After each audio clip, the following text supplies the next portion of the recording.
એ શક્તિ પ્રદર્શનથી નિર્ણય ના હોય। અને હું ફરીથી કહું છું, તમારામાંથી જ બેઠેલા કોઈ વ્યક્તિ પોતાની અંગત દુશ્મની એકબીજાની સાથે કાઢશે, મોટા ઝઘડા થશે, તો એની જવાબદારી શું તમે તમામ લેશો? કોઈ નહીં લઈ શકે। મારી આપ એસપી તરીકે આપ સર્વને નમ્ર વિનંતી છે કે આપ લોકો જે છે એ આ વસ્તુનું સમાધાન આપના ગુરુજી ઉપર મૂકો। આપના ગુરુજીને મારી પર વિશ્વાસ છે, બધાને વિશ્વાસ છે, આપ લોકો બી રાખો। હું ફરીથી આપના ગુરુજીને માઇક આપું છું। ગુરુજી, આપ લોકો જે નિર્ણય बोलो केवड़पुरी महाराज की, जगदीशपुरी जी महाराज की। આપણે બધા અહીંયા ભેગા થયા પરમ પૂજ્ય જગદીશપુરીજી બાપુની લાગણી ને પ્રેમ ના લઈને। આજે આપણે એવું કોઈ કાર્ય કરવાનું નથી। ભગવાન પરમાત્મા કેવડપુરી મહારાજ આપણા સાથે છે। આપણે સત્યની લડાઈ કરી રહ્યા છીએ, કોઈ અન્યાયની લડાઈ નથી કરી રહ્યા। આપણું છે અને આપણે લેવાનું છે। આ 100 ગામની જગ્યા છે અને 100 ગામને મળવી જોઈએ, પણ આપણે આ સાહેબોનું કોઈ ઉલ્લંઘન નહીં કરવાનું, એમની કોઈ વાતને આપણે કોઈ ટાળવાની નહીં, કોઈ વાતને નકારવાની નહીં, એમનું કોઈ અપમાન કરવાનું નહીં। એ જે કે આપણે બધાએ શાંતિથી સાંભળવાનું। એ આપણા માટે પણ ઊભા છે, એવું નથી કે એક જ તરફે છે।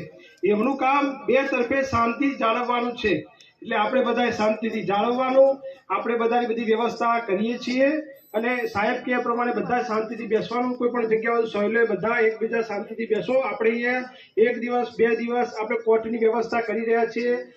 મામલતદાર, કલેક્ટર, જ્યાં જ્યાં જે જરૂર પડે એ પ્રમાણે વ્યવસ્થાનું તો કાર્યક્રમ ચાલુ જ છે। એટલે આપણે બધા શાંતિથી બેસવાનું, કોઈ સાહેબોનું આપણે અનાદર નથી કરવાનો, એટલું ધ્યાન રાખજો। એટલે કે કેવડપુરી બાપાનું અપમાન કરીએ એવું થશે। આપણે સાહેબો આપણા માટે જ છે, એમનો કોઈ આમાં કોઈ ભાગ નથી। એમને કંઈ લઈ જવાનું છે?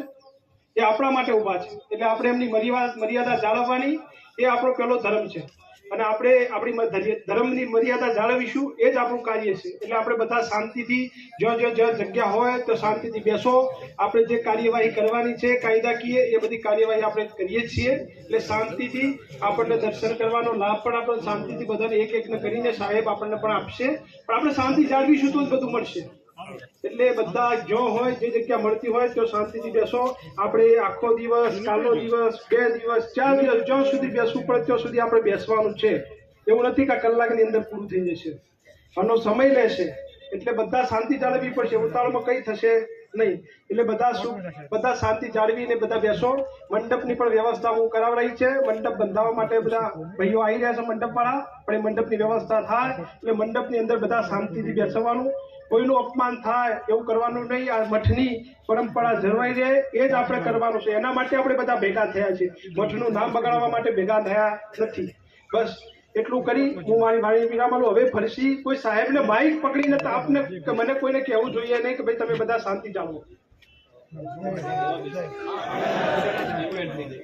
અને આ થોડુંક આગળથી જગ્યા કરી, સાહેબોને થોડીક તકલીફ પડશે। આપણે આ બધા અહીંયાથી થોડાક આગળથી થોડા સાઈડમાં આવી જઈએ અને જો જગ્યા હોય તો આપણે રસ્તો ખુલ્લો કરી બેસીએ। આપણે બધા સાથે જ છીએ અને પાછળની જગ્યાએ છે અને હું આ બાજુ સ્ટેજની બાજુમાં બધા બેસવું હોય ને તો સ્ટેજની બાજુમાં આપણે બધા બેસીએ અને કોઈ જવાનું નથી। મારી રજા